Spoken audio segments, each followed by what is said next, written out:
Jenn Schultz, and I am a 4-time melanoma survivor. I was first diagnosed in January of 2015 at stage 1B, which was confirmed with a sentinel node biopsy.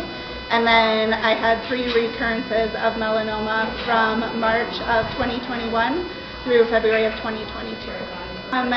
So with having 3 diagnoses of melanoma within an 11-month time period was really mentally difficult.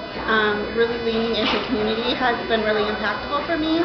And then in 2022, I was able to start joining the Melanoma Research Foundation with Advocacy Days virtually.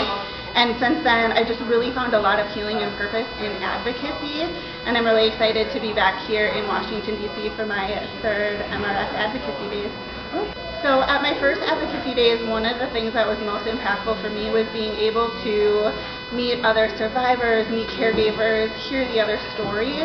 And I knew that we just had a lot of states that weren't represented. So last year when we were here in person, we had about 13 states.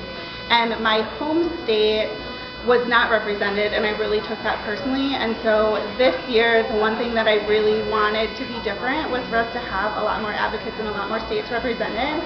And with me jumping into full-time advocacy, I share a lot of my story on social media and things like that. And so I was really looking forward to seeing a lot more people that I've connected with, a lot more community, and a lot more states represented this year.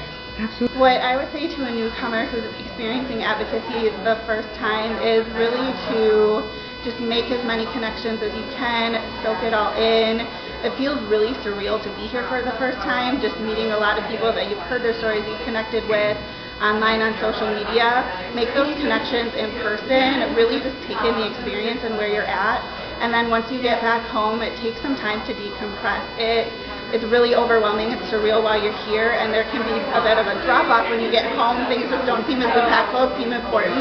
Really lean into those connections and make time to follow up both with the people that you're meeting with on the Hill, but then the caregivers, patients, and survivors that you met with in person, and really lean into those connections when you get back home.